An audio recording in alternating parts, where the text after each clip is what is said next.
¿Sabes? Por allá.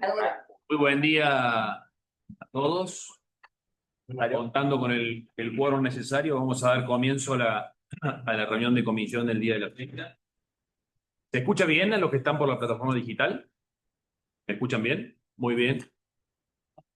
Hoy tenemos tres expedientes para tratar. Vamos a comenzar con el primero, que es el 41.525, que es el pliego remitido por el Poder Ejecutivo, solicitando acuerdo para designar al señor abogado Gonzalo Hernán Perello como defensor en la asesoría letrada penal de 17º turno del Centro Judicial Capital, perteneciente a la primera circunscripción judicial con sede en la ciudad de Córdoba.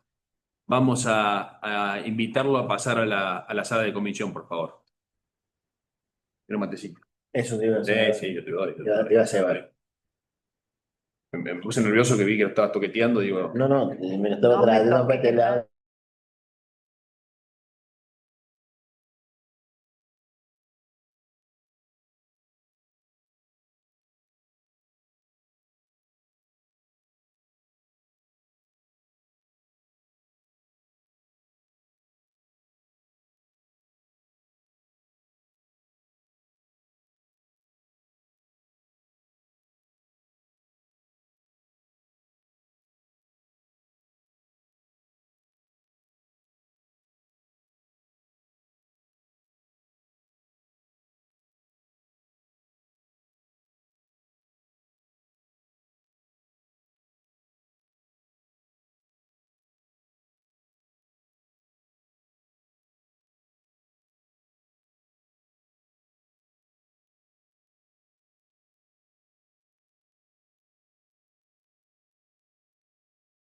¿Cómo le va a hacer? Buen día. Tome asiento por allá, por favor. No lo leí. Con muchas de las mejoras que dijeron, para que no me rompa más los huevos, ciertas cosas. De España. Doctor Gonzalo Hernán Perello, bienvenido a la legislatura de Córdoba, a esta comisión que me toca presidir. Como verá, usted tiene legisladores en la plataforma digital, los que están presentes en la sala. Como hacemos con todos los entrevistados que vienen a la comisión, yo le pido que en unos minutos pueda presentarse para luego sí dejar abiertas las preguntas a los legisladores, por favor. Muchas gracias. Usted el uso de la palabra. Muchas gracias, señor presidente. Bueno, previo a presentarme, quería agradecerles por haberme recibido en esta instancia del proceso de selección al que aspiro como defensor público y comentarles que para mí no es un simple paso, sino que tuve la suerte de mi época secundaria ser pasante en la legislatura y volver en la antigua legislatura y volver acá me genera, además de orgullo, me recuerda aquella época que fue muy, muy linda para mí, así que lo vivo de esa manera. Bueno, aprovecho estos minutos para presentarme. Mi nombre es Gonzalo Hernán Perello, tengo 41 años, nací en Córdoba. Soy hijo de Rodolfo Perello, que era empleado bancario, ya fallecido. Adriana Femenías, que es mi madre, médica recientemente jubilada de la maternidad provincial. Soy el mayor de 4 hermanos. Casado con Ximena Martín, que es también empleada judicial y abogada. Y tengo una niña de 8 años que es María Emilia. Soy un apasionado de lo que hago y del derecho. Toda mi infancia y mi formación a raíz de la relación con mi padre, me interioricé en temas de derecho, en temas políticos y siempre me incliné hacia las ciencias sociales.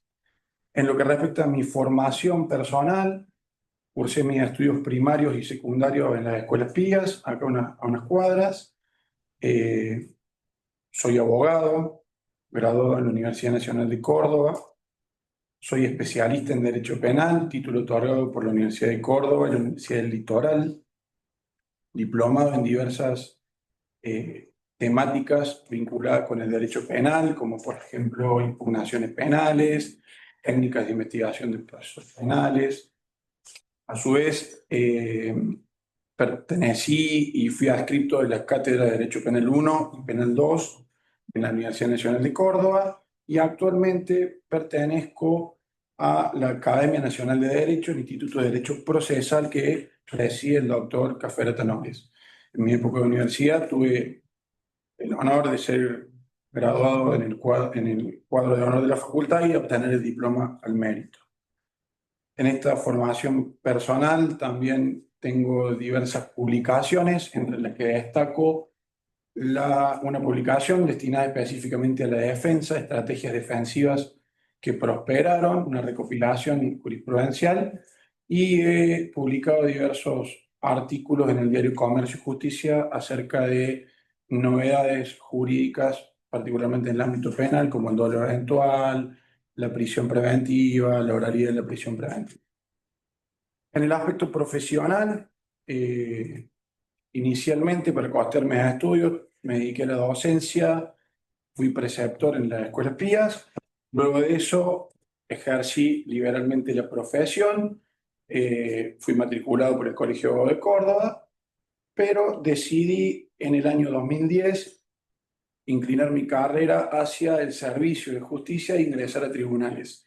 Mi primer paso fue en una fiscalía de instrucción, la doctora Alicia Chirino, que se transformó en la primera fiscalía de investigación de delitos sexuales, allá por el año 2011-2012. Allí participé de investigaciones que tuvieron resonancia mediática y que llegaron a buen puerto, en las cuales obtuve felicitaciones. Una de ellas fue la causa del padre Aguilera, en su momento, no del padre Aguilera, del hogar del padre Aguilera. Luego de eso, paradójicamente, trabajando en la instrucción, comencé a tener simpatía y a sentir vocación por la defensa pública, en aquel momento asesoría pública y la ley de asistencia jurídica gratuita. Y hace 11 años que permanezco en esta estructura de la defensa pública. He transcurrido por todos los estratos, inicié como empleado, prosecretario letrado y ahora estoy aspirando a ser defensor público. Trabajé con grandes defensores que ahora han ascendido a vocales de cámara, como el doctor Horacio Carranza, el doctor Carlos Palacio Laje y actualmente con la doctora Barbano. Mi pliego es en la misma asesoría en que me inicié en la defensa, asesoría letrada número 17. Y bueno, intervengo o he intervenido en esta trayectoria en diversos delitos. Me he especializado como defensa de delitos de violencia familiar doméstica, en defensa de delitos de narcotráfico y actualmente me estoy desempeñando en defensa de delitos comunes contra la propiedad, contra la vida y todo tipo de otros delitos del Código Penal. Hoy estoy acá aspirando a que ustedes acuerden con mi asignación por una cuestión de una firme vocación no solo hacia la defensa, sino hacia el servicio de justicia. Eso principalmente. Muy bien, doctor Perello. Sí. Está bien dicho ahora. Ahora voy a dejar abiertas las preguntas a los señores y señoras legisladores. Si algún legislador quiere hacer uso de la palabra, por favor, que me lo haga saber. Yo quisiera. Legislador Rodrigo Abrelo. Buen día, doctor. ¿Cómo le va? Buen día, legislador. Doctor, usted está concentrado, me dice, en la defensa de delitos, perdón, de personas acusadas de delitos que tienen que ver con la violencia familiar y con el narcotráfico. Es un punto muy importante para nosotros. Quiero saber una impresión suya.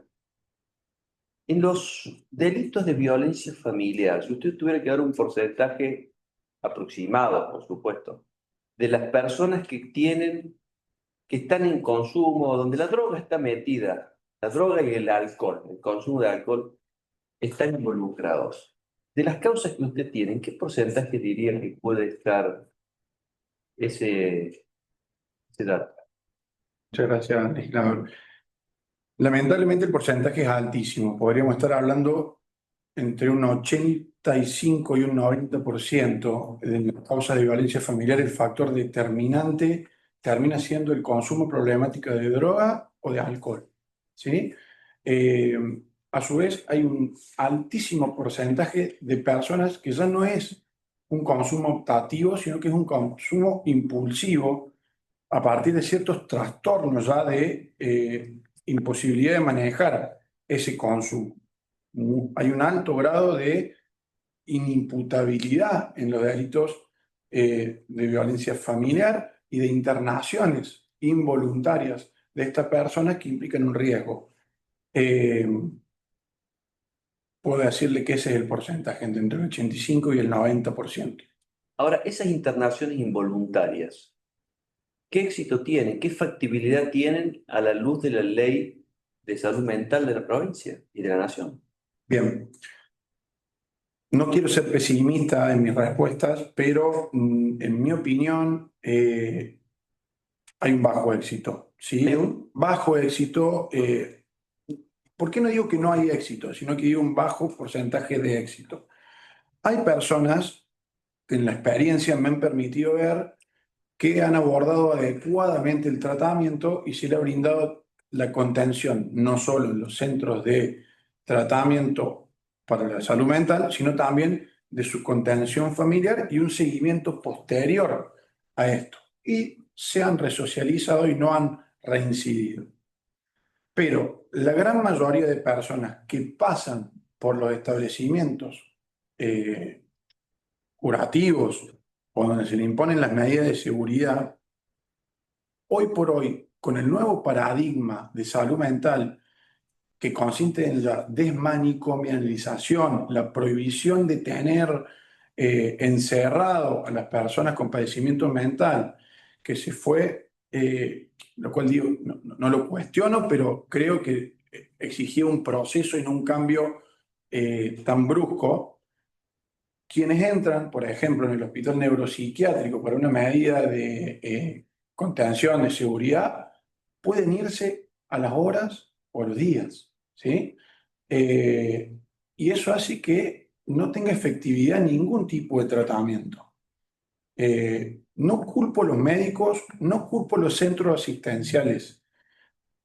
Creo que es una cuestión de todos los estratos institucionales y creo que es necesaria una revisión de la ley de salud mental, porque créame, nosotros trabajamos con personas en extrema vulnerabilidad. Y el principal ruego de las madres es, por favor, doctor, intérnemelo.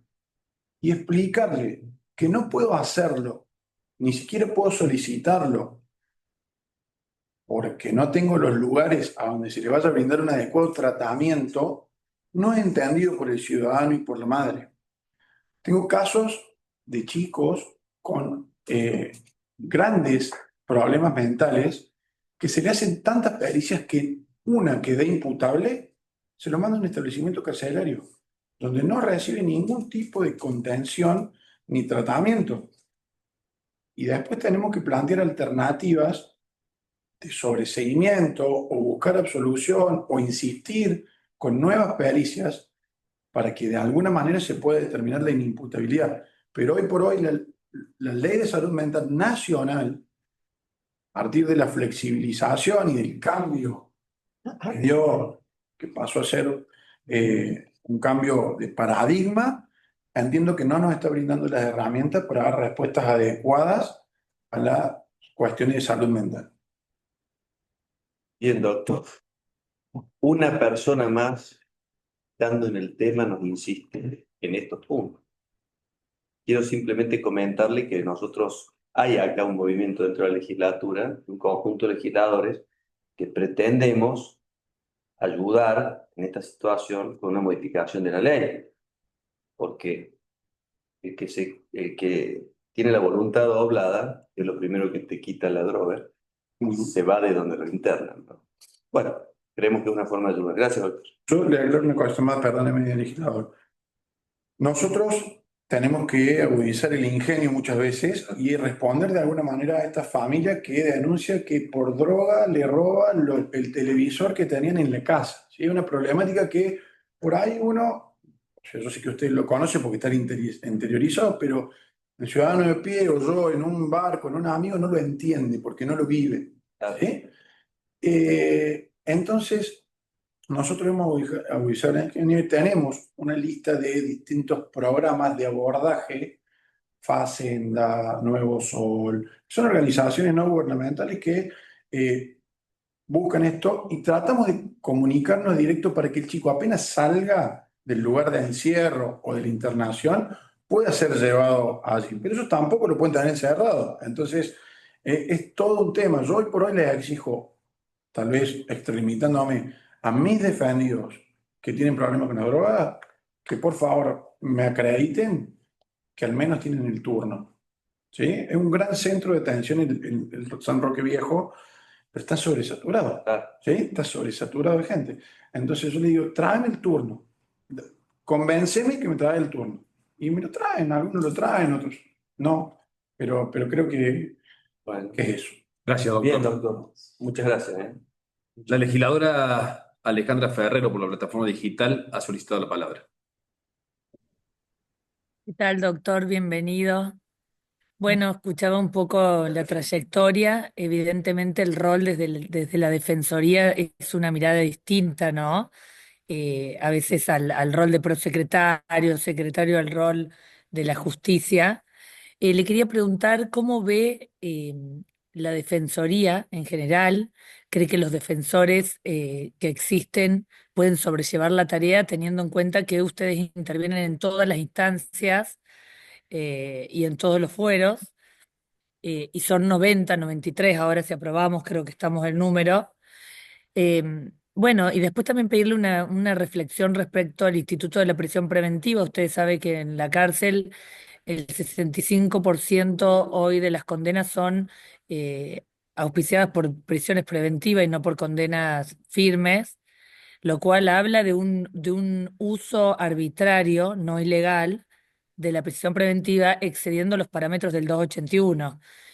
Bueno, es solo una reflexión porque no atañe, digamos, a su rol futuro, que es el de la Defensoría, pero como justo tiene especializaciones en el tema, le pregunto esas dos miradas. Gracias.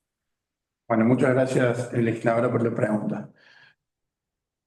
En mis 11 años de tránsito durante la defensa pública, creo que hemos evolucionado. Sería una respuesta muy facilita de mi parte a decir, sí, sumemos más defensores, ¿sí? Eso creo que la situación coyuntural del país y de la provincia sería una respuesta facilista de decir, sí, necesitamos más defensores.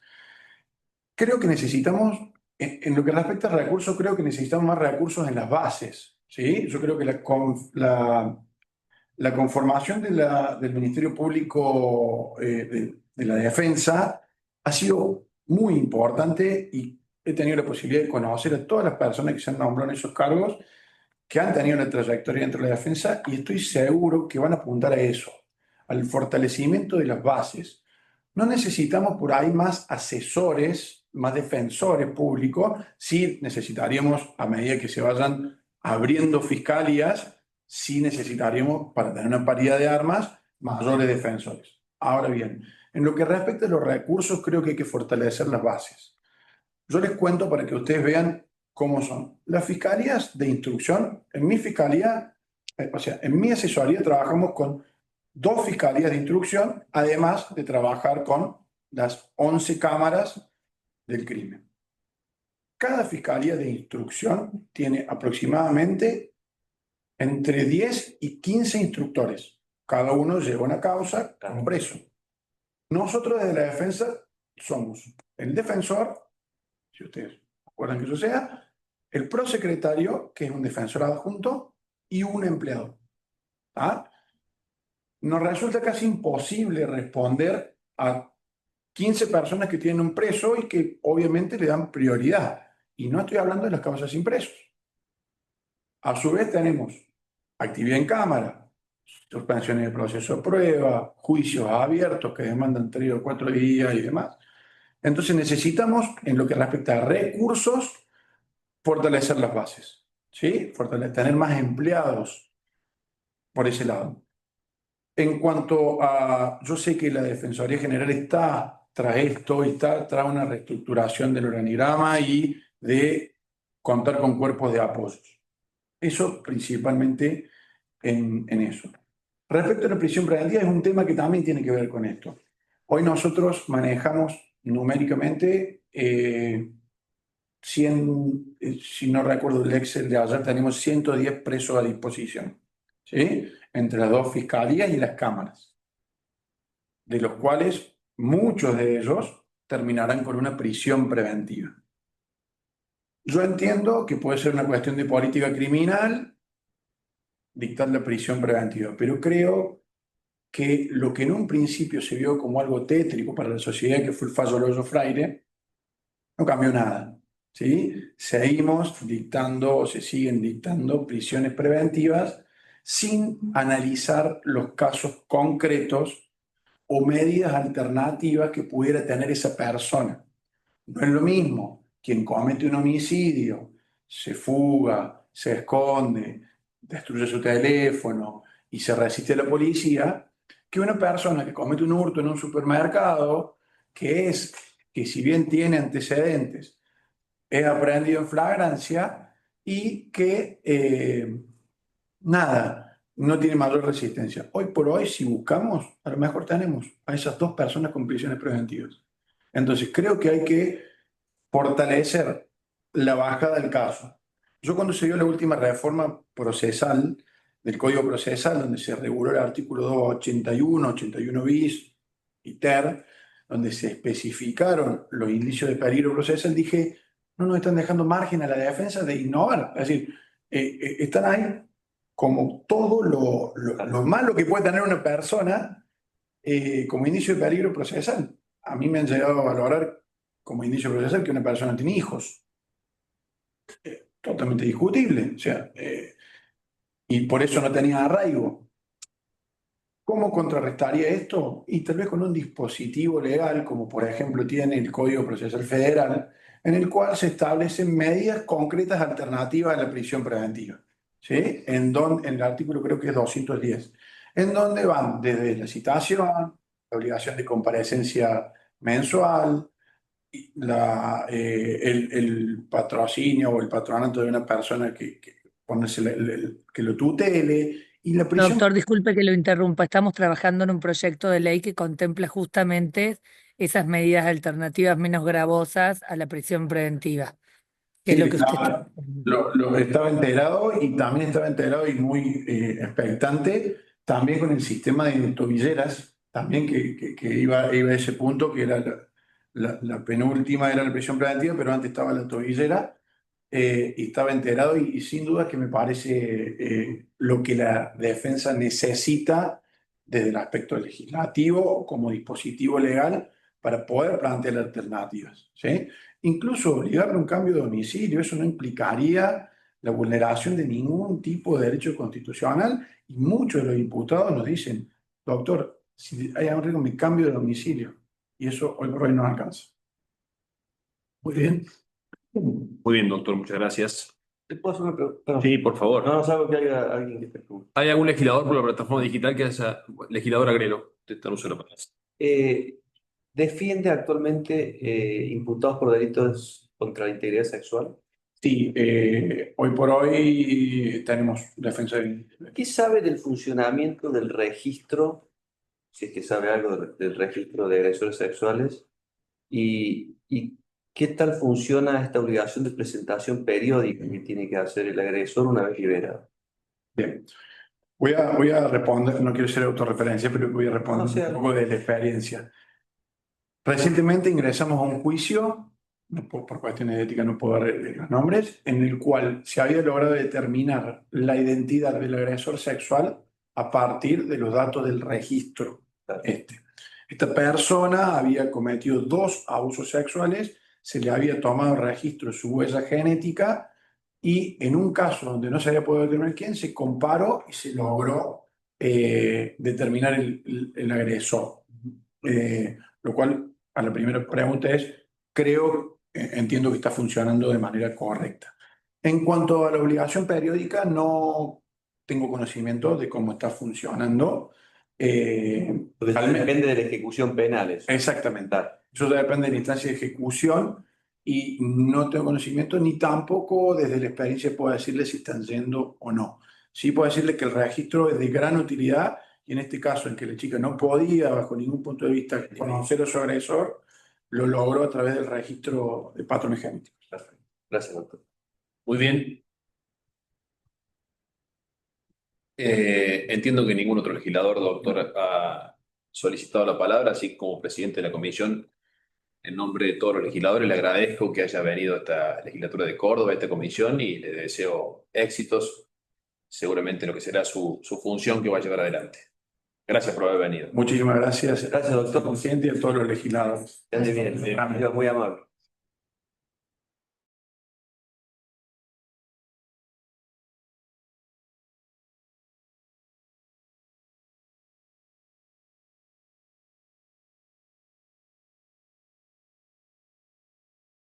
Tratamiento, entonces, el expediente 41.523, que es el pliego remitido por el Poder Ejecutivo, solicitando acuerdo para designar al señor abogado Martín José Cafure como defensor en la asesoría penal de 20º turno del Centro Judicial Capital, perteneciente a la primera circunscripción judicial con sede en la ciudad de Córdoba. Vamos a invitarlo a pasar a la sala, por favor.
Ahí, acá. Ahí, doctor. Bueno, Doctor Cafure, bienvenido a la legislatura, a esta comisión que hoy hemos convocado para poder tomar su entrevista y la de sus pares. Como venimos haciendo con el resto de los postulantes, yo le voy a pedir, por favor, que usted se presente en algunos minutos para luego sí dejar abiertas las preguntas a los legisladores que están en la sala y a aquellos que usted va a poder ver por la plataforma digital. ¿Qué tal uso de la palabra? muchísimas gracias. Buenos días a aquellos que están conectados y a los aquí presentes. Es para mí un honor estar acá en este espacio, siendo entrevistado, y un desafío también, siendo entrevistado por ustedes, legisladores. En cuanto a mi presentación, muy brevemente, en lo personal, estoy casado, mi esposa se llama Romina, es secretaria de un juzgado de control. Tengo 2 hijos, Santiago, de 5, y Martina, de 9. En cuanto a mi historia o lo que les puede llegar a interesar, entiendo yo, tengo, digamos, una trayectoria profesional que tiene, digamos, también una parte relacionada a lo académico, pero me he enfocado siempre principalmente en lo que es mi trabajo. Empiezo por lo académico. Brevemente me he desempeñado como profesor de distintas materias, Derecho Procesal Penal. Actualmente soy titular de cátedra en Técnicas de Litigación Oral en la Universidad Católica de Córdoba, que es de donde soy egresado. He trabajado en algunas publicaciones y cursos de posgrado. Y en la parte profesional, que es quizá la más relacionada a esto que hoy me toca en la entrevista, debo destacar que comencé mi carrera en tribunales. Estuve en una pasantía muy corta, digo muy corta porque fue 1 o 2 meses en un juzgado federal número 2, en la época de los amparos, en la sala laboral. Luego pasé a una pasantía rentada en tribunales provinciales, donde me desempeñé en un juzgado civil y comercial de primera instancia y primera nominación, y luego en el juzgado correccional de cuarta nominación. Ya como empleado me desempeñé en una fiscalía de instrucción, luego fui convocado en la Cámara de Acusación, que es un órgano, para mí fue muy importante mi paso por ahí, porque es un órgano que tiene una función nomofiláctica, es decir, fija jurisprudencia sobre algunos temas. Ahí me desempeñé como empleado y ahí tomé una decisión, era joven, era más joven, y tomé una decisión que fue la de probar con el ejercicio profesional. Me desempeñé como abogado litigante durante 10 años aproximadamente. 2 de esos años estuve vinculado a un estudio concreto y luego me independicé, y el camino del ejercicio de la profesión fue un gran desafío para mí debido a que me llevó a recorrer espacios múltiples. Litigué tanto en capital como en el interior, foro provincial, foro federal. Me tocaron causas comunes, causas de mucha relevancia también, y el asesoramiento, la asistencia y la defensa de imputados y de víctimas. Luego de eso, bueno, rendí concurso, eh, y ya empecé mi camino en la defensa pública, que esto fue en el año 2018. Juré como defensor público reemplazante del 20 turno, y para mí fue un cambio y un desafío también en ese momento. Me desempeño hace ya 7 años como defensor público y pasé por diversas fases dentro de lo que fue la defensa pública, porque siempre defendí en el ámbito de los imputados, pero hubo un tiempo, que fueron 2 años, donde transité por una especialidad. En esa época estuve en la defensa a cargo de 5 fiscalías, que eran las 3 de narcotráfico, cibercrimen y una de las fiscalías del Foro Penal Económico. Me tocó defender ante esas 5 fiscalías durante 2 años. El desafío de la defensa pública estuvo asociado al volumen de las causas. Eso ustedes ya lo conocen, es un volumen inmenso de trabajo que tenemos en la defensa pública, y allí me tocaron, en estos 7 años, me tocaron causas de simple resolución y causas muy complejas, de meses de litigio. Para tener como referencia, una de ellas fue la causa de Blas Correa, donde defendía a uno de los comisarios. Estuvimos como 7 meses en audiencia ahí, pero bueno, me han tocado una diversidad grande de causas en ese sentido. Y más allá de la parte del litigio, muy propia, que es la principal de nuestro rol, también desde el ámbito institucional me ha tocado participar de algunos proyectos de la defensa pública. En un primer momento trabajé sobre una mesa de trabajo respecto de las internaciones involuntarias. Me ha tocado también abordar cuestiones, bueno, algunos concursos, es decir, tribunal de concurso, y en el último tiempo, ya desde hace tiempo largo, por decirlo así, primero por, digamos, bajo la designación del Tribunal Superior de Justicia, y hoy por hoy por la Defensoría General, he trabajado en todo lo que es el nuevo plan piloto de flagrancia, con otra de las defensoras oficiales que ya pasó por acá.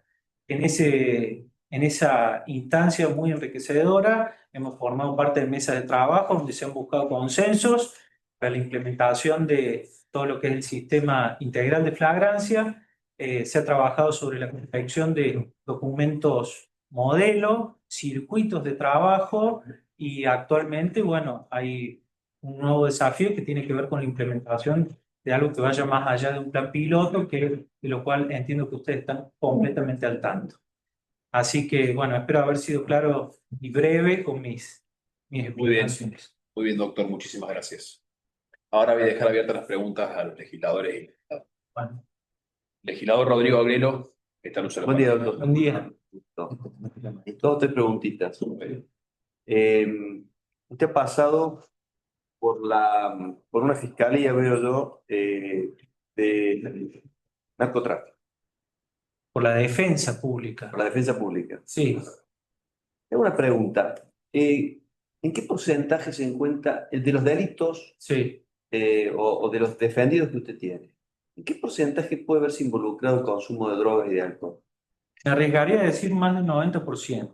Más del 90%. Sí, es un flagelo, digamos, de la sociedad que se ve representado no solo en los delitos, en los imputados en los delitos de causa de narcomenudeo, sino en el común de causas, delitos contra la propiedad, homicidios, delitos contra la integridad sexual. Me arriesgaría a decir que más del 90% de nuestros defendidos tienen un perfil que no solo está asociado al consumo de sustancias, reitero, un flagelo, sino que también está asociado a otros parámetros que, si me permite, se los resumo brevemente. Hogares completamente disfuncionales, donde hay falta de figura paterna o materna, un abandono temprano de los estudios y una que siempre en muchos de los casos va de la mano. Estamos hablando de una edad de 10 a 14 años, uno lo ve en los imputados mayores, que siempre va de la mano de la deserción escolar, del ingreso en el consumo a las sustancias tóxicas. Entonces, ese es más o menos el perfil. Perfecto. ¿Puedo tomar algo? Todo lo que tiene a mano. Lo que está a su alcance, sí, desde así, lo agarra, se lo lleva. Vamos a correr. Los cañoncitos. No pide. Doctor, usted ha estado en esta mesa que está con el tema de las internaciones involuntarias, trabajando en eso, ¿no? Hace muchos años, sí. Ahora, su impresión respecto de el éxito o fracaso, por lo que usted quiera decirnos, de las internaciones involuntarias a la luz de la ley de salud mental, tanto nacional como provincial. El éxito y el fracaso son dos baremos, dos caras de una misma moneda, en realidad, y dos baremos difíciles de aplicar a este tipo de temas. Pero yo lo que le puedo transmitir respecto de eso es que el tema que tocamos recién, el consumo de sustancias, va muy, pero muy ligado a los trastornos de salud mental. Obviamente hay un espectro dentro de lo que es salud mental que no tiene que ver con el consumo de sustancias, pero van muy de la mano. Y lo cierto es que me consta que desde el Poder Judicial se han hecho y se hacen esfuerzos a diario para la creación de oficinas y el abordaje de este tipo de situaciones, pero lo cierto es que, sacando a la persona que está privada de la libertad, hay una cuestión, como en todos los ámbitos de las políticas, que tiene que ver con los recursos, donde considero que hay un abordaje difícil de seguir, que es el que tiene que ver con la vida en libertad. Y con esto me refiero, por ejemplo, a las instituciones de medio camino, al seguimiento de los tratamientos, porque no toda persona que padece un problema, un trastorno de salud mental, tiene adherencia a los tratamientos. Son difíciles esos seguimientos, pero además hay institucionalmente una necesidad, a mi modo de ver, de profundizar el abordaje de estas situaciones en el ámbito libre, ¿no? Mi pregunta apuntaba un poquito a esto. Seguramente ustedes han estado trabajando a raíz de que hay una problemática aguda en el tema, ¿cierto? Mi pregunta es si los dispositivos que hoy existen para la contención de las personas que ustedes o que desde la justicia, cuya internación se ordena, efectivamente cumplen con el objetivo que ustedes se trazan al remitirlas de manera involuntaria. Hablo de la prohibición, mire, voy a ser más específico, le hice abierta la pregunta. Sí. Hablo de la prohibición que establece la ley de salud mental respecto de la existencia y creación de sistemas cerrados de contención. Sí, lo entendí. Bien, hay un tema, y esto es una opinión muy personal. Sí, hágalo tranquilo. hay un tema que no debe ser tabú, me parece, en esto, que es la situación de crisis. El abordaje de estas situaciones en el marco de una crisis eh, no es fácil y entiendo que cuanto más limitado sea el tiempo de una internación involuntaria en el marco de una crisis, obviamente más cerca vamos a estar del ideal que prevé la ley. Pero lo cierto es que hay situaciones, me ha tocado verlas, no solo con los imputados, sino también con los entornos familiares que se acercan a la defensoría, que solicitan una ayuda en este sentido, donde la internación voluntaria, breve, para el abordaje de la crisis, resulta, a mi modo de ver, a veces indispensable, porque de otro modo no se podría, digamos, buscar la estabilización de un cuadro psiquiátrico agudo para una vuelta a la sociedad en condiciones de externación de una persona que representa obviamente un riesgo alto, cierto, inminente, a veces para sí y a veces para terceros. Gracias, doctor. No, por favor. Gracias. El legislador Hernández. Doctor, buen día. Buen día. Preguntarle si ha tenido participación política o partidaria. No, no he tenido afiliación política y no he tenido una participación activa en política. La otra pregunta que quería hacerle era, ¿cuál es su opinión sobre el modelo de juicio por jurados en Córdoba, del jurado escabinado? Si para ustedes funciona bien o en realidad estaría más de acuerdo con un modelo puro, donde estén totalmente separadas las funciones. Me ha tocado, me ha tocado participar de muchos juicios por jurados.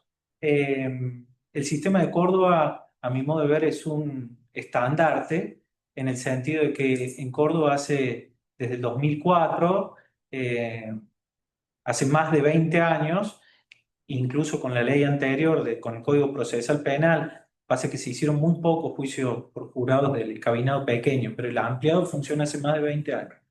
En el país recién en los últimos años se ha desatado como esta fiebre juradista donde todas las provincias y a nivel federal se empezó a discutir. El sistema de Córdoba a mí me parece muy bueno y me parece que ha tenido incluso aspectos que se han mejorado. Por ejemplo, la acordada que les da mayor independencia, entre comillas, que creo que a eso apunta la pregunta, a los jurados a la hora de deliberar, que es una acordada que, si mal no recuerdo, es del año 2017, una acordada del Tribunal Superior de Justicia, ha ido perfeccionando eso. Se ha implementado la audiencia de selección de jurados, que es una herramienta muy importante y que antes no existía, para que el litigante, el defensor, la querella, el fiscal puedan conocer los perfiles de las personas que van a resolver el caso. Eso ha sido de gran importancia, porque además le da la posibilidad a uno no solo de conocerlas, sino de recusarlas, en el caso de que avisore que pueda haber riesgo de parcialidad. Entonces, el sistema se ha ido perfeccionando. Y no quita que luego se siga mejorando mediante innovaciones, pero para mí el sistema de Córdoba es muy bueno. ¿Qué es lo que ha pasado en otras provincias? Si me permite, me extiendo un poquito. Ha sido tal la fiebre juradista, vamos a llamarlo así, sin que sea peyorativo esto, pero se ha dado como una explosión, una moda, donde todas las provincias, bueno, viendo a las provincias cercanas, han querido empezar a legislar sobre el tema. Y lo cierto es que en eso hay sistemas como el anglosajón, que es el que toman ellos, que es el sistema puro, donde a veces creo que podría haber tenido una discusión legislativa, digamos, más profunda en algunas provincias. Hay otras que lo han trabajado muy bien. Se me viene a la cabeza alguna provincia que ha implementado hasta la necesidad, en Chaco creo que fue, en determinadas, cuando es juzgado una persona de comunidades originarias, que haya dentro del jurado miembros de esas comunidades. Hay otras que han sido muy concienzudas. Pero lo cierto es que el sistema de Córdoba, a mi modo de ver y habiéndolo estudiado y trabajado, es un muy buen sistema y al día de hoy se ha perfeccionado respecto de lo que fue originariamente. ¿Y qué opinión tiene sobre el avance del Tribunal Superior de Justicia sobre facultades del Poder Legislativo en materia procesal? ¿A qué se refiere puntualmente con Por ejemplo, el ejemplo que usted citó, ¿le parece que está dentro de las facultades de superintendencia o de qué competencia constitucional tiene el Tribunal Superior de Justicia para modificar el régimen de juicio por jurado? En realidad, yo creo que lo que se ha dispuesto a través de esa acordada no es una modificación específica, porque el espíritu de la ley de juicio por jurado se ha mantenido.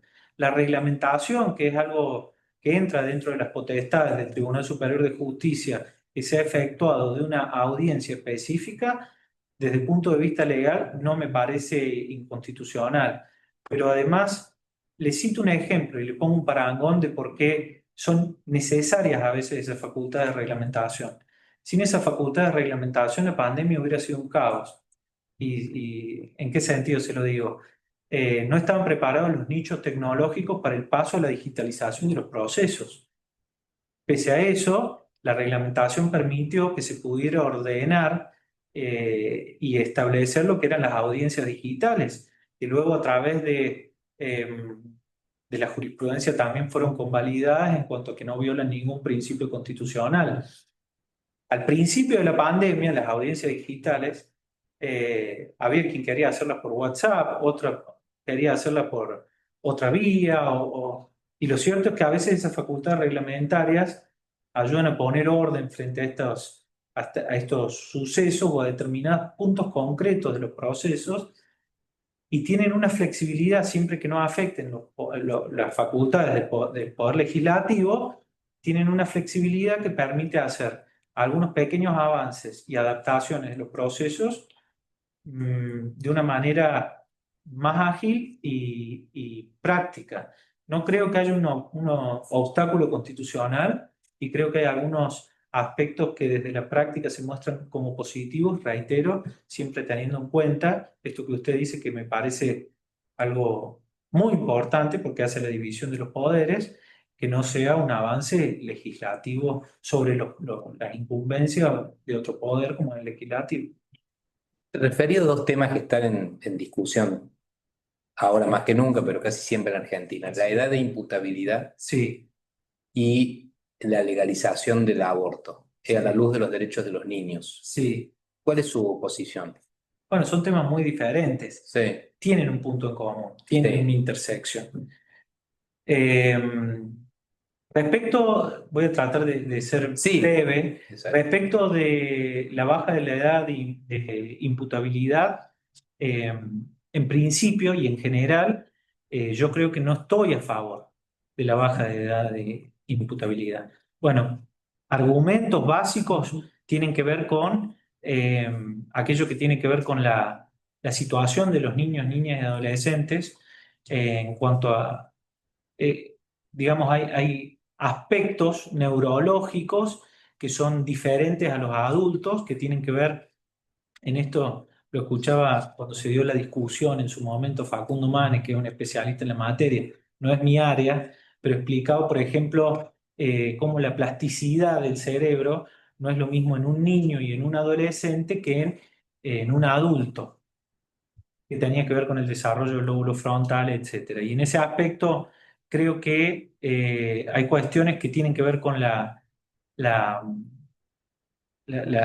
persona humana en sí o su fisiología que nos obligan a tener una mirada diferenciada sobre los niños, niñas y adolescentes. Por otro lado, en su momento cuando se dio el debate, también de acá de parte de la Asociación de Magistrados, recuerdo que fue una magistrada que es la doctora Tulián, a llevar a discusión, digamos, a la Comisión de Asuntos Constitucionales del Congreso, a expresar postura en nombre de la Asociación de Magistrados y dio un dato muy cierto, que es el estadístico. A todos nos causa espanto en la sociedad ver a un niño o a un adolescente y las noticias de que lleva un arma, de que entró a un kiosco, de que incluso cometió un hecho aberrante o que ha reiterado una conducta delictiva. A todos nos causa espanto. Cierto es que en términos estadísticos ella explicaba cómo no tiene un impacto de importancia en el volumen de infracciones a la ley penal que se cometen. Entonces creo que hay factores importantes para pensar en que no sería aconsejable la baja en la edad de imputabilidad. Eso respecto de ese tema. Respecto al tema del aborto, yo en mi profesión, esto quiero aclararlo, trato de ser una persona muy aséptica, técnica. Perdón. No, por favor. Muy aséptica, muy técnica, es decir, que no se introduzcan, no se inmiscuyan en mi labor cuestiones de mi cosmovisión.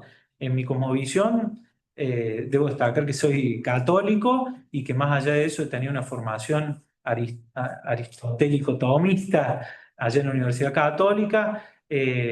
Yo no me inclino en lo personal a favor de la legalización del aborto, cosa distinta es la despenalización de las mujeres que se ven obligadas, entre comillas, a incurrir en estas conductas por un montón de cuestiones sociales que obviamente las ponen en una situación de vulnerabilidad atroz. Entonces, creo que hay un marco. Creo que dos cosas le voy a señalar. La primera es que me parece muy positivo que se haya puesto en discusión el tema y que se haya trabajado de la forma en la que se trabajó, llamando a todos los sectores, las ideologías, etc. Pero creo que hoy por hoy tenemos un marco normativo que no es ilógico y que establece algunos puntos concretos que nos dan un norte en el tema. No estoy en contra en absoluto de la regulación actual. Y creo que en lo particular, ya en lo que hace a la defensa de los casos, obviamente uno tiene como faro la ley. La ley me parece que no presenta objeciones de constitucionalidad tal como está planteada. Muchas gracias. Muy bien. Sí, perdón. Quisiera hacer una pregunta. Sí, legislador Agrelo. No, simplemente, sí, te agradezco porque para que no se vaya del tema. Usted habrá advertido que la ley tiene una declaración jurada, establece un mecanismo de declaración jurada para los casos de abuso sexual, que permiten que el niño sea abortado hasta el último día de gestación. Sí. ¿Su observación última incluye ese punto? ¿En lo personal o en lo técnico, doctor? En ambos casos. En lo técnico, yo debo ser respetuoso de la ley y no soy un objetor, no sería un objetor. Por el contrario, creo que tendría justamente que ceñirme a esto para defender en un caso de estas características. En lo personal, yo no comulgo con la idea del aborto, creo que siempre hay alternativas y para eso también hay instituciones que están abiertas a colaborar en este tipo de situaciones, pero lo cierto es que en el fuero íntimo de se lo voy a decir de otro modo, hay que estar no puedo hacer un juicio de valor sobre una persona que lleva a cabo porque en definitiva, hablando en términos muy coloquiales, hay que estar en los zapatos de una persona que se enfrenta a esa definición, digamos. Muy bien. Legislador Pachesi. Sí, Palabra. buen día. Disculpe la demora, estaba. Quería saber usted si tiene conocimiento y cuál es su opinión al respecto. En Córdoba hay, dentro de algunas fiscalías, inclusive de algunos grados de control, la tendencia de dictar prisiones relativas a los integrantes de la policía de la provincia de Córdoba, no aduciendo el riesgo de fuga, sino la posibilidad del entorpecimiento procesal, por su condición de policía. ¿Qué opina usted al respecto? Me ha tocado y me toca actualmente defender a policías que buscan los servicios de la defensa pública. Obviamente debo hacer una aclaración en paréntesis. Nosotros en la ley de asistencia jurídica gratuita tenemos parámetros para brindar este servicio se agotan a veces, uno agota las vías en ese sentido de evaluar la capacidad económica de la persona y a veces hasta de oficio nos tocan este tipo de defensas. Hecha esa aclaración, me ha tocado y me toca defender a policías o a miembros de la fuerza de seguridad. Y lo que usted dice tiene que ver, es difícil verlo en general. En particular, si hay una persona que en el marco de una institución, como son las fuerzas de seguridad, tiene un cargo de determinada jerarquía que le da acceso o conocimiento o contactos de determinado nivel, lo cierto es que realmente puede haber un entorpecimiento de la investigación. Pero es muy difícil hablarlo en abstracto. No tengo conocimiento de que se use, por decirlo así, indiscriminadamente ese indicio concreto en el común de los casos y en todos los casos, pero es un factor de peso. El espacio donde uno ha trabajado se desempeña y los conocimientos y también las vinculaciones que eso le puede llegar a dar para sopesar lo que es el peligro del entorpecimiento procesal. O sea que más o menos sería algo parecido para funcionarios judiciales, funcionarios políticos, el mismo criterio. Y va a depender siempre de los casos concretos, No, no soy legislador, abogado, disculpa, soy licenciado en le pido administración. disculpas, licenciado, pero Soy el único no abogado, creo. va a depender siempre de los casos concretos, el peligro procesal, y esa está establecido así por la jurisprudencia, no se puede evaluar en abstracto. Se debe analizar en el caso concreto. Entonces, Y su experiencia en el fuero, ¿qué lectura le hace hacer? ¿Se aplica con mayor rigurosidad a los integrantes de la Policía de la Provincia de Córdoba, más allá de no creo. la- Yo defiendo a policías que se encuentran con una situación administrativa pendiente y que se encuentran en libertad. No creo que se haga un uso indiscriminado, o por lo menos yo no lo percibo. Pero es que quiero aprender de su de- experiencia. Está muy bien. No, por favor. Discúlpele. No. Por favor. No, por favor. Gracias, doctor. Bueno, ¿Algún otro legislador va a hacer uso de la palabra? Doctor Cafure, no habiendo más legisladores que hayan solicitado la palabra, no me queda más que agradecerle como presidente de esta comisión que haya venido a esta legislatura y muchísimas gracias. darle éxitos en lo que será su nueva función seguramente. Bueno, muchísimas gracias. Por favor. Gracias. Gracias. Gracias. Adiós.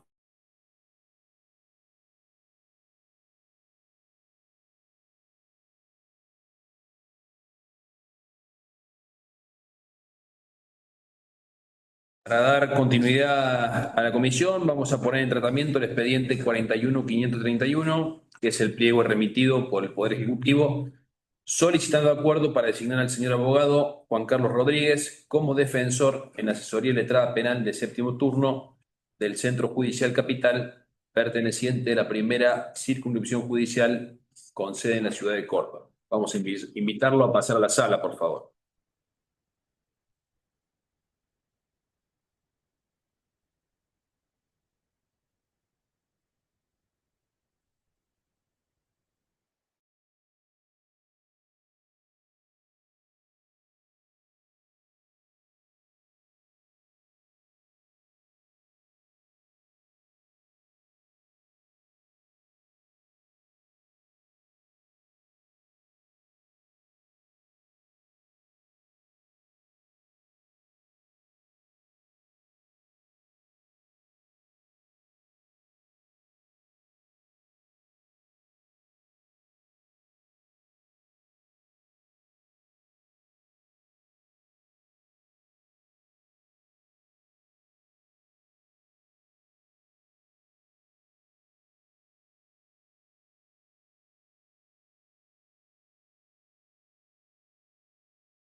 Doctor Rodríguez. Bienvenido, Juan Carlos. Tome asiento, por favor. Ahí. ¿Para qué tal? Por favor, Rodrigo. Va a intervenir, sí. ¿Cómo le va? Con un placer. Deja asignado el. Perfecto. Sí, sí. A Magali Miranda, por favor. Doctor Rodríguez, bienvenido a la legislatura de Córdoba, a esta comisión que me toca presidir. Como venimos haciendo con los demás postulantes, yo le voy a pedir que usted pueda presentarse brevemente, luego sí dejar abiertas las preguntas a los legisladores, por favor. Perfecto. ¿Qué tal uso de la palabra? Muchas gracias. En principio, buenos días, señor presidente, legisladores presentes y los que estén conectados. Mi nombre es Rodrigo Juan Carlos, tengo actualmente 57 años de edad. Soy nacido en la ciudad de Córdoba, egresado de la Universidad Nacional de Córdoba con el título de abogado. Trabajo en el Poder Judicial desde el año 1986. Tenía 19 años de edad cuando ingresé al Poder Judicial. Hice toda la trayectoria como empleado, los distintos cargos dentro del Poder Judicial, tanto desde el primero, de barandilla, como le decimos nosotros, hasta el último como oficial. Cuando me recibo de abogado y tengo ya los presupuestos de las acordadas, comienzo a rendir los cargos para funcionario público, y el primero que me toca desempeñar es como prosecretario del juzgado múltiple de la primera circunscripción con sede en Río Segundo, prosecretario del juzgado de lo que era control menores, que abarcaba en esa época, estoy hablando del 2006 aproximadamente, menores prevención se llamaba y menores corrección. Sigo en Río Segundo durante muchos años con ese cargo, posteriormente rindo el cargo que fui como ayudante fiscal y sigo también en la ciudad de Río Segundo. Ahí me convoca de la Fiscalía Adjunta a participar de lo que era el plan piloto, que era una unidad judicial con una fiscalía, lo que hoy es la territorialidad. Estoy hablando ya de hace 10 años atrás, que lo hicimos en la unidad judicial 7 del barrio Maipú, barrio Colón, con la fiscalía del 2-1. Allí tuve 4 años ejerciendo y viendo las ventajas y desventajas de lo que hoy se ha implementado, y me convocan ya porque había rendido por concurso cargo de secretario. Y me llevo nuevamente a la ciudad de Río Segundo como secretario de la Fiscalía de Instrucción, que en ese momento no tenía fiscal, estaba vacante. Así que fue todo un desafío trabajar en una sede del interior sin fiscal, que era acudir a otros fiscales y bueno, la temática. Posteriormente me venía desempeñando, ya después sí tuve fiscal, la doctora Baulier, y decido presentarme en el Consejo de la Magistratura. Rindo, siempre me interesó mucho el tema de menores, rindo para juez penal juvenil, lo apruebo al concurso, pero quedo en el puesto número 5 y se cubrieron hasta el 3, y quedaron uno vacante actualmente, entonces no llego a acceder. Pero ni bien queda firme ese concurso, me convocan a cubrir como reemplazante una defensoría penal aquí en la ciudad de Córdoba.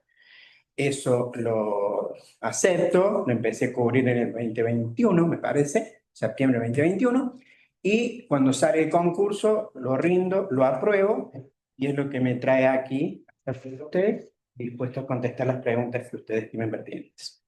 Muy bien, doctor Rodríguez. Bueno, ahora vamos a dejar abiertas las preguntas a los legisladores y legisladoras. ¿Algún legislador va a hacer uso de la palabra? ¿Legislador Hernández? Bueno, ¿qué tal, doctor? Buen día. Buenos días. Preguntarle, por lo que veo, usted ha estado casi toda su vida laboral activa en el Poder Judicial. Todo. Entonces, no, estimo que no ha tenido participación política o partidaria. Ninguno. Por otro lado, ¿qué opinión tiene sobre el uso de facultades legislativas por parte del Tribunal Superior de Justicia? ¿Considera que existe algún caso en que lo haya hecho?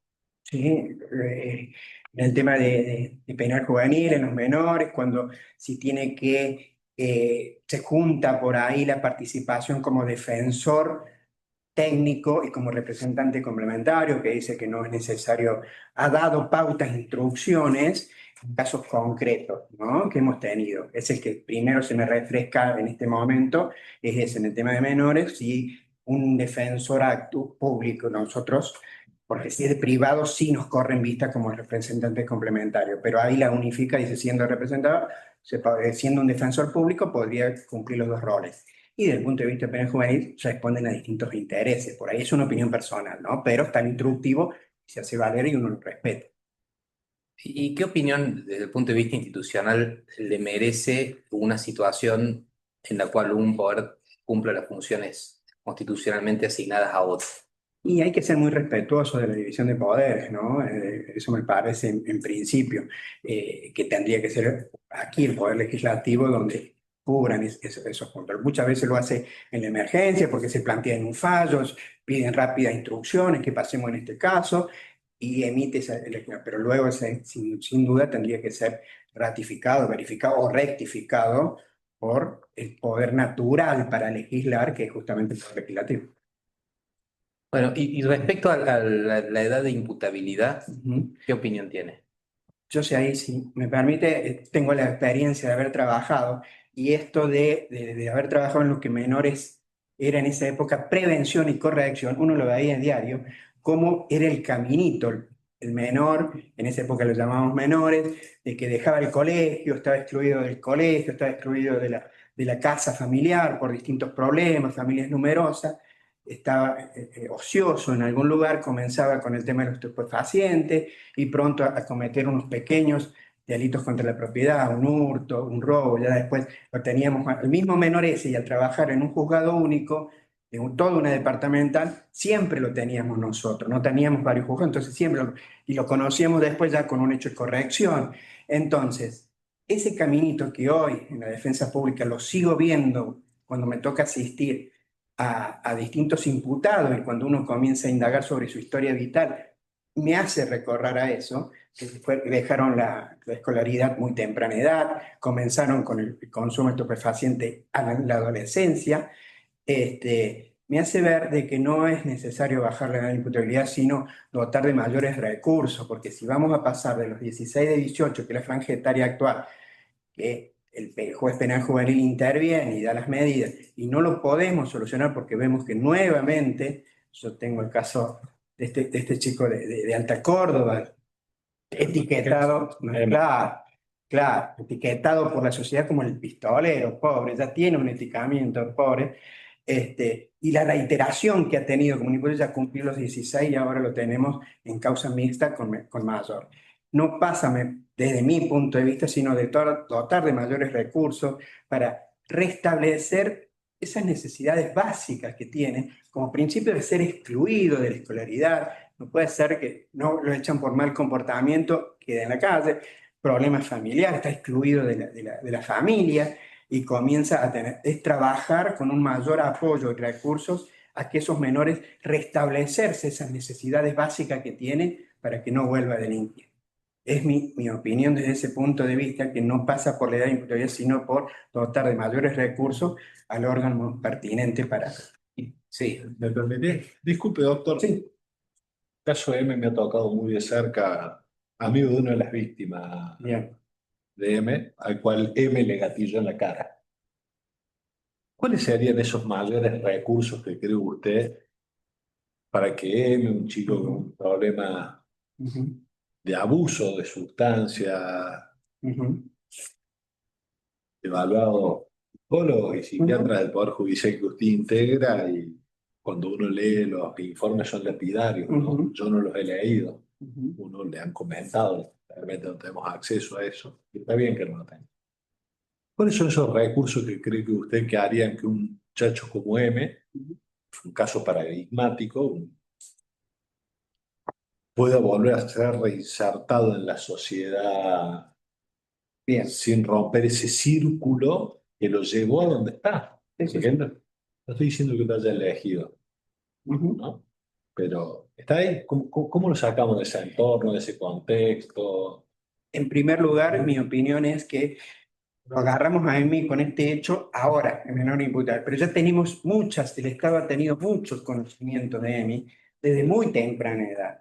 Y cuando ha empezado a estar excluido del colegio, empezó a estar excluido de su grupo familiar, de los parte de deporte, me ha pasado en juicios, si me permite, de que mucha gente particular de los lugares suburbanos, hacen ese esfuerzo para llevar a los chicos con una escuelita, con un merendero y sacarlos de la esquina. Lo vemos en Argüello, lo vemos en un montón Yo he de tenido lugares. muchos juicios que he estado y que voluntades particulares tratan de sacar. Hoy a Emi lo analizamos. Si tengo la foto de hoy de Emi, usted dice tendría que ser penado y recibir mayores.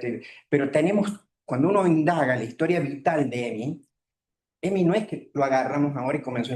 Hace mucho que el Estado, por distintas esferas, ¿no? El juez penal juvenil en su momento, que dice menor inimputable, no hay acordar, no lo puedo tener. Y la CENAF por el otro, de los primeros momentos. Pero que se disculpe, tienen por ahí me conocimiento. parece que estructuremos la pregunta, Ajá. doctor, seguramente ha sido error mío.